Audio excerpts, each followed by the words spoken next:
Hello and welcome to the KCK Inspiring Moments with Kaylin radio show. I am your host, Kaylin John Louis, and it is my honor to be on the air with you all today. Just a friendly reminder to be safe when you are around others, as we are living in a crazy world. So if you are around people who may be sick, take your safety precautions. And even if you are in a crowd of people, make sure you're gathered with someone when you're going out, especially now that it's summertime, because you want to be safe. And I want you to make sure that you're able to make it to all your destinations safely. Before I go any further, I encourage you right now to download the Hallelujah 95.3 app so you can listen to the show on the go with your family and friends on your electronic devices. Also, make sure you tag a friend and have them listen, because today's upcoming discussion, I feel, has been held off for a long time, and we really need to discuss it.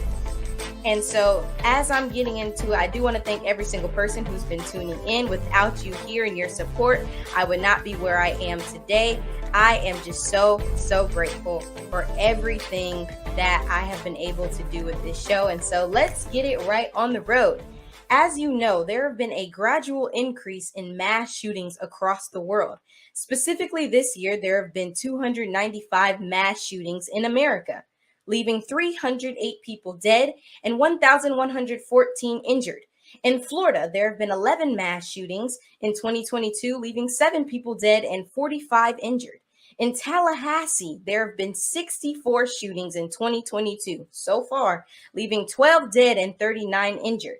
All of these lives gone simply because there are very loose restrictions on gun control in our country. Many families are grieving the loss of children, siblings, parents, cousins, and so many more. We need change and we need reform right now to stop these horrific tragedies. So today I have the honor of having Mr. Terrance L. Barber, candidate for Leon County Commission District 1, with me today to discuss youth and gun violence in our community. But before we bring him in, I do want to give you a quick introduction. Mr. Barber grew up right here in Leon County and watched his late mother dedicate 42 years of her life working for the county before she passed on. Her life inspired him to continue the work to make our community better. His father also taught him the importance and value of entrepreneurship. From job creation to charitable giving, he has seen what prosperous businesses can do with a fair chance to succeed in our local marketplace. But he believes that the needs of the community have been neglected for too long and intends on making the economic development of our district a priority to decision makers and no longer an afterthought. He passionately works to educate and empower local small businesses with local partnerships and intends to pour this same passion into improving the lives and livelihoods of the residents in his district by working to improve public infrastructure, education, equitable economic opportunity, and community health. My guest name, again, is Mr. Terrance L. Barber, candidate for Leon County Commission District 1, and I am pleased to have him on the air today. Welcome to the show, Mr. Barber. Hey, thank you so much. That introduction sounds so much better when you say it. I'm glad. And I just want to thank you once again for affording me the opportunity to share this illustrious platform with you this evening. I'm so proud of the work you're doing this afternoon. I'm so proud of the work that you're doing in the community. And I do advocate for more and more folks, young folks, stepping out and helping bridge this gap, because it's going to take all of us. It's going to take us all. So thank you so much. Sir. Thank you so much. Of course, it is my pleasure. And so with you being and working in the community, you're running for this position and you're trying to advocate for the community. And with there being so many issues affecting youth in our community, one that is a heavy hitter right now is gun violence. There has been so much on the news where there have been people going into certain locations and doing these copycat mass shootings just out of the point of some of them are in hatred towards a certain ethnic group. Some people may not believe what other people believe religiously. There's a lot of things that people are just upset about. And so your campaign, in your slogan, it says that you are your choice for change. You are the choice for change. And so as an elected official, I'm wondering, what type of changes would you like to see and impose on youth in our community? We're first starting off. Of course, there's no one answer for all of the issues that we have in the community. I think that until we address the actual illness that we suffer from, and that's poverty, a lot of the other things that we see within our community, we'll get to the mass shootings, of course, and other demographics of people a little bit later. But I think that until we address the poverty in our community and the lack of resources within, especially communities of color, as it pertains to District 1, youth programming and meeting children where they are. I think that it's time out from talking about the youth and start talking to the youth and asking them what triggers them or what influences them to act in a certain way. And I think that until we address the culture that the youth are living in and coming up in nowadays, and some of the outside influences. When I grew up, I'll be honest, like when I was growing up, the internet was just coming out. Like I'm older than the internet. So I'm older than the internet. So I mean, we didn't have we weren't privy to such information and such distractions. The internet can be a wonderful tool, and it can also be a terrible vice for young adults. And I think that until we address the younger generation where they are and understand and try to understand what makes them tick, I think that we will continuously have this disconnect between the youth and local leadership. I definitely agree. I mean, there are a lot of youth that I know who have expressed concerns of being misunderstood, not being able to feel heard. And so being able to, I think it's a very important asset, being able to talk to other youth in the community, because we hear a lot of adults coming up to us saying, this is what you're supposed to do, or this is how you fix this. This is how you fix that, instead of them actually sitting down and saying, what can I do to help you fix it? What can I do to make the situation better? And so I think that one of the greatest advice that I could give from a youth perspective is, as an elected official, I would just say to speak to the youth, to be able to let them know and figure out what's going on. Because there's a lot of things I say that start with the mind. Everything we do is controlled by what we think and what decisions we decide to do from those thoughts and from those things that we come from. And so I think that is very important, especially right now, because even as I mentioned, gun violence, a lot of the things that have happened, they're affecting youth mentally. There's a lot of things going on with youth at home. There's stuff going on at school. And now that we're in the summertime, they don't have that outlet to be able to let out their feelings, to be able to talk with their friends because they're home, or they may be working. They're doing all these different things in the summer. And so as an official, being in that position, I am also wondering, what youth programs would you push for, especially right now during the summertime, to keep at-risk youth from doing certain things like shooting up schools, or from going into different places and making wrong decisions? Well, what we did do, what the county just recently has done, is fund the Children's Services Council, whereas certain grassroots community groups were able to go in and receive funding that they've never seen before. One of our biggest problems is access to capital for actual organizations that are actually on the ground dealing with our most vulnerable youth. I think that a big stigma that we have is we think that we have a lot of these programs for young adults. But when you put certain stipulations on these programs, such as you have to have a certain GPA, or you have to have these other indicators that kind of already qualify you for the next level in your life.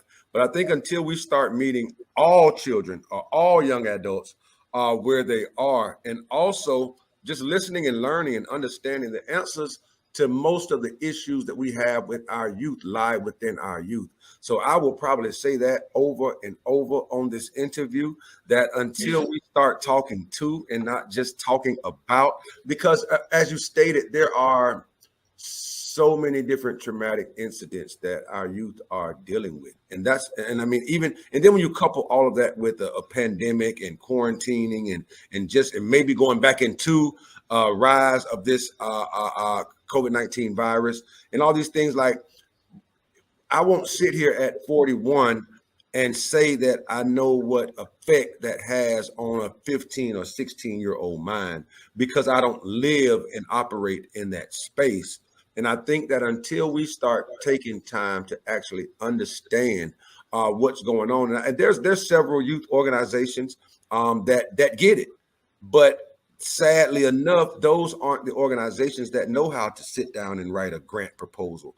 Those aren't the organizations that may have the capital to have dedicated staff on hand to handle certain things that, of course, qualifying indicators in order to qualify for certain funding. So I think that we need to make sure that the people that have actually gone through something are the people that help our youth get through something.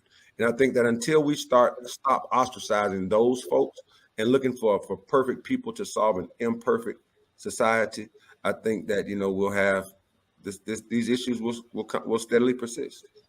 Totally agree. I mean, I think I like that you mentioned about how there's in certain communities and certain organizations, they're not able to have the same equal opportunities. Right. I think that being able to level that playing field, especially for youth right now, because there's so much cattiness with people in my generation, as much as I don't like to say it. I mean, there are other people who end up having problems where they're not able to accept people for who they are based on a certain demographic or certain thing that they believe in. And they have all of these mismatched things. So I think that if people in my generation could take the time to come together and be able to trust each other, to be able to be there for each other, some of these things like gun violence won't be here. We won't have all these problems where youth are resorting to the worst option of just taking their anger out on other people. And I mean, I definitely think that what you're saying, being able to talk to you is very important, because I mean, we hear that all the time, but I think the main thing we are asking for now is action steps. What's going to happen? We want to know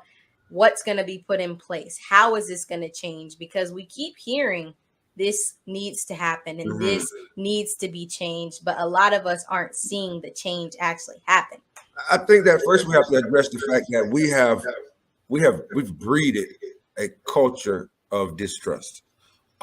We have, instead of building bridges, we've built barriers between our youth and our leadership. And I think that comes from just like old keys. Like we continuously expect these old keys to open new doors. And a lot of our more seasoned leadership have become sort of stuck in their ways, and their ideologies and the things that they think are helping are actually hindering our youth. So, I mean, I think we need to start having like regular town hall meetings. And I know that it's not always easy to capture youth's attention, but I was actually on a call with a good friend of mine, Adrian Dickey, over at Goldie Sounds Productions. And we're working on some youth programming as it pertains to his studio.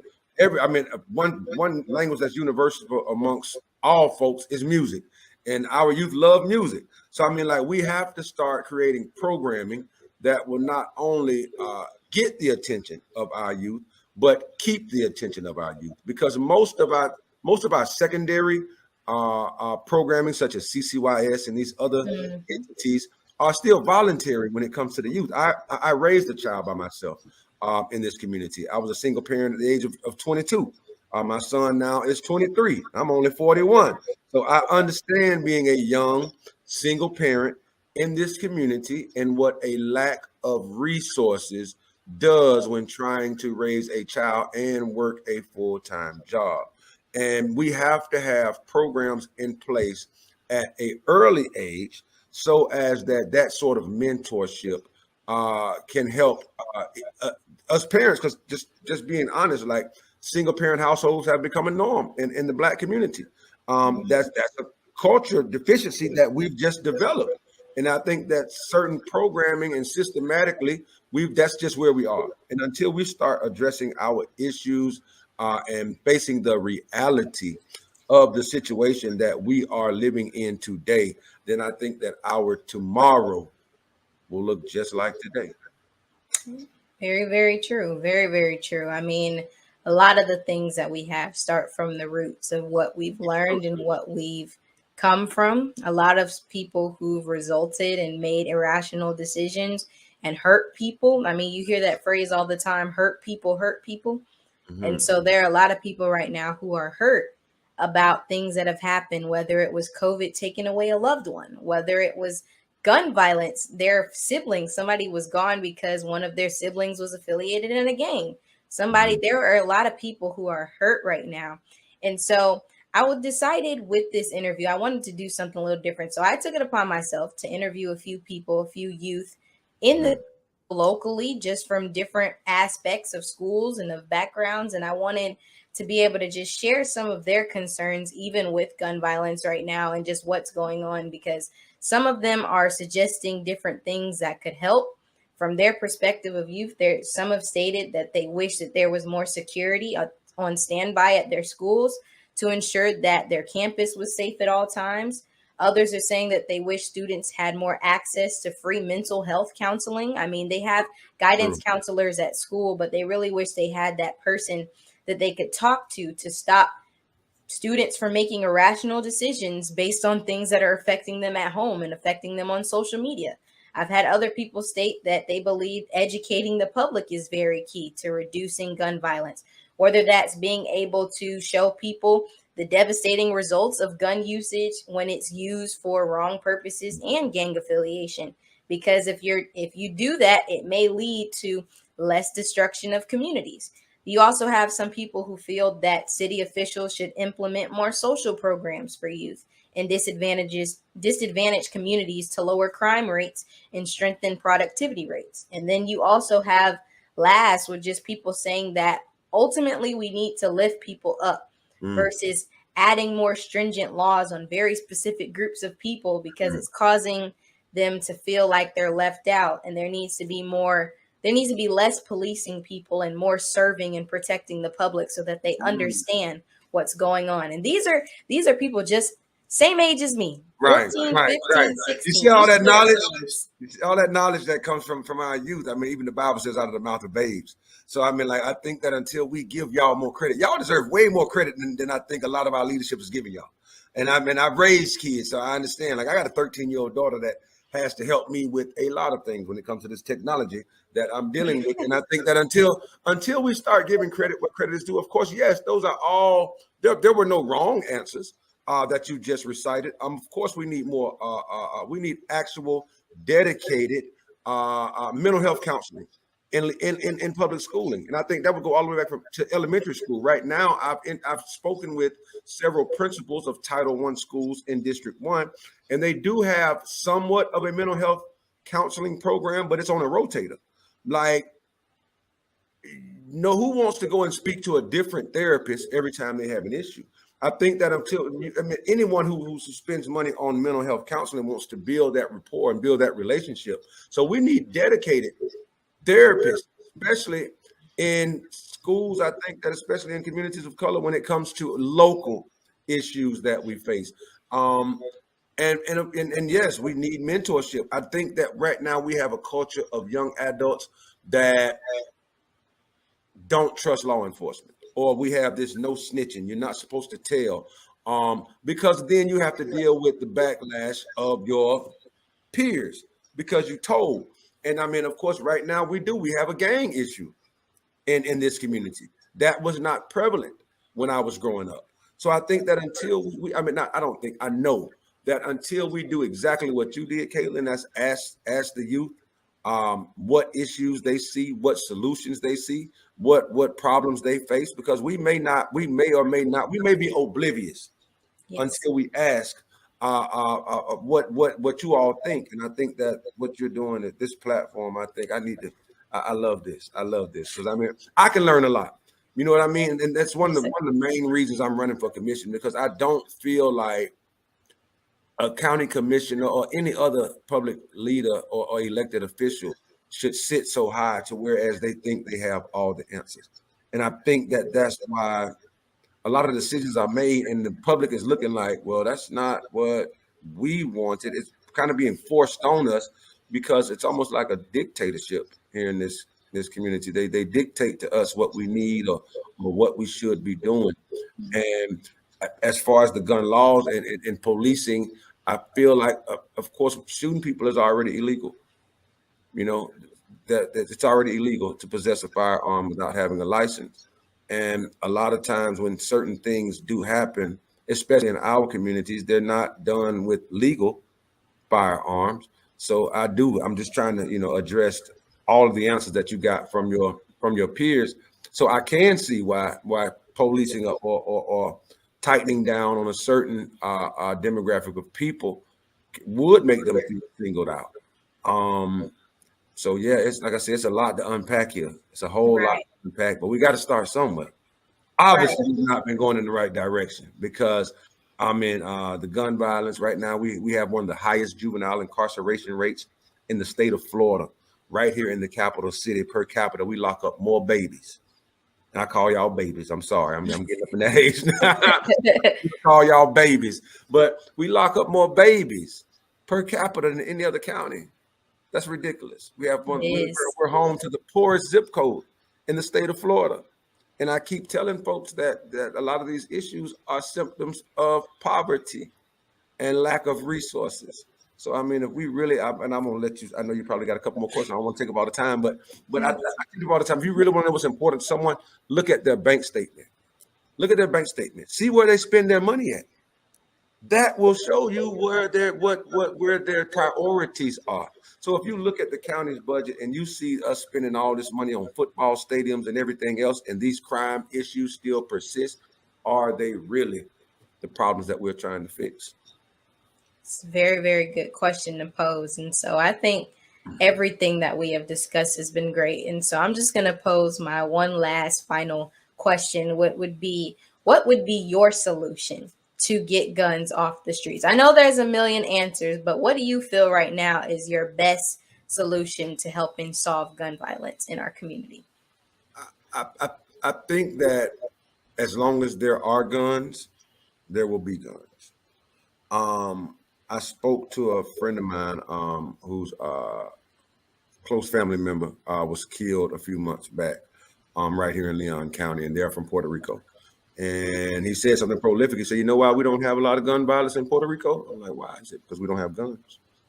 It's like, even police have batons. Like, there's not a lot of guns. He said that cuts down on gun violence. But America was built on the right to bear arms. Like, it's in the Constitution. Like, that's an alienated right. That's almost like voting and everything else. Like, this country was built on violence. Right. Let's just be honest. Like, when we don't like what other country does, we go to war. We've taught that. Music teaches violence. There's not very much influential media in place right now that does not promote violence. So I think that in this violent culture that we have created, we have to just learn to love more. We have to show young folks that we're not against them. We have to teach them that it's okay. If something is going on, it's okay to reach out. Of course, of law enforcement, we have to have folks standing in the gap to be mediators in the community. We have to get back to policing our own communities. We can't say we don't want law enforcement, but we don't want to do anything either. Like, we can't keep sitting back saying that the problem persists, but we don't want the police over here. We don't want the police in our business, a lot of folks say. But then at the same time, we'll sit idly by and watch this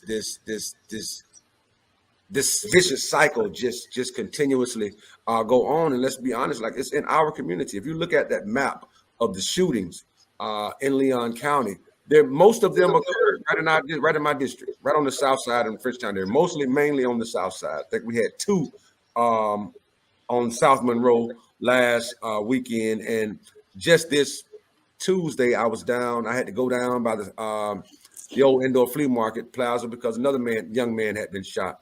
I think that until we have to address the culture. Right now, our young folks are growing up in we live in this American culture. Then there's this subculture that has been created and systematically injected into our communities. And folks say it starts at home. I talk to a lot of more seasoned folks, and they always like to say, well, it starts. Well, what about the broken homes that these kids are coming from? So if these children don't have that foundation at home, then what do? Just watch them throw their lives away.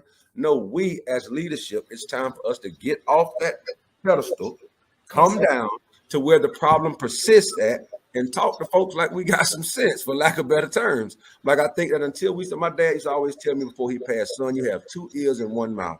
You should listen more than you talk.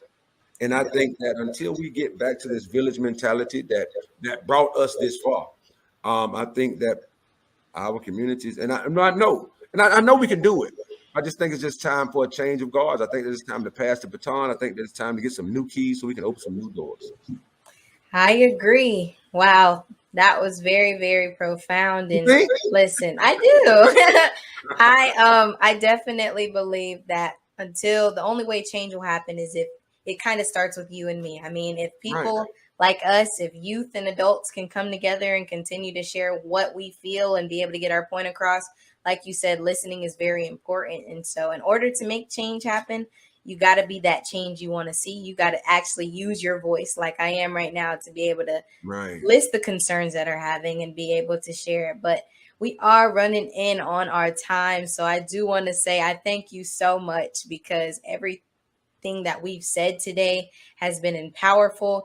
I am just so grateful to have had you on as a guest. Thank you so much. And I am very thankful that you are here and you want to help the community and help other youth. So wish the best blessings to you. And thank you so much. Thank you so much. Thank you so much. Yes, sir. Also, I do want to say to those listening, I do open the platform to make sure that if anybody else who is running for a position that may be going against County Commission Seat 1 or just any County Commission seat, that you are welcome to be a guest on the show. We are welcoming those. And I do want to also say that I just thank you for listening today. Today's discussion has been amazing. I don't know, Mr. Barber, do you want to list out any ways they can catch up with you or see? Yes, our campaign office will be opening on Lake Bradford. That information will be coming very soon, but our website is www.barber4leon.com. Any social media at Terrance L. Barber. And folks, get out and vote. Whether you vote for me, vote for you, vote for who knows who. Get out and vote. Right now, we in communities of color, man, we have the worst voting track record. Folks fought and died for us. I have the right to participate in the political process. So just get out and vote. Exercise your right. Educate yourself on the people that are running, even if they are running against me. Educate yourself on all of us so you can make an educated decision. Thank you so much again, Kaylin, for having me on your platform. I look forward to all that you will do with this platform and whatever else you plan on doing with the rest of your life. So thank you so much. You are so welcome. And since you shout out mine, I ask that you connect with me on all my social media platforms by going to YouTube, by subscribing to the KCK Inspiring Moments with Kaylin YouTube channel and turning on your post notifications. I ask that you also follow me on Instagram at KaylinCares15, where you can get all the inside scoop of what's coming up for future podcasts, or if you want to see me just share other things going on in the community. You can also follow me on Facebook and LinkedIn at Kaylin's Caring Connection to be able to see everything I just said on Instagram. And then last but certainly not least, please check out the website, which is www.kaylinscaringconnection.com. On that website, you can find out all things about Kaylin's Caring Connection, whether it is about why I started, talk about why I started Inspiring Moments with Kaylin. It shows you my vision for wanting to help the community, any things that I've done in the news and the media, and a little bit of merchandise that I have out just to be able to continue to inspire others in the community. And I'm just so grateful to those who continue to keep up. Today has been an amazing discussion, and we will not stop here. We are going to be continually talking about this issue because it is very prevalent in our society, and we want to find ways to make change. So I look forward to more empowering conversations and inspirational moments to come. Always know that change starts with you and me. So if you want to see positive results, you must take action. Last, if no one has told you today, know that I love you, I care for you, and I hope that if you are going through something, that you can reach out to someone that you know, and I will keep you in my prayers. Thank you for listening, and catch me on the next KCK Inspiring Moments with Kaylin radio show. I love you all, and have a great rest of your day. Hey, Hey y'all, it's Kaylin, the Executive Director of Kaylin's Caring Connection, and I have some exciting news. My birthday is coming up on July 21st, and if you know me, you know that I love caring for others and giving back to our community. There is something that's become a burden on my heart, and that is the alarming rate of homelessness in the Tallahassee community. So this year, as a part of my birthday celebration, I'm hosting a hashtag We Got Your Back Service Day, where we'll be providing backpacks of care to the homeless. This event will be held on July 23rd from 10 a.m. to 1 p.m., and I need your help to ensure this event is a great success. I'm asking for new or gently used backpacks and other items. You can visit my website at www.kaylinscaringconnection.com to see how you, your organization, your church, or your group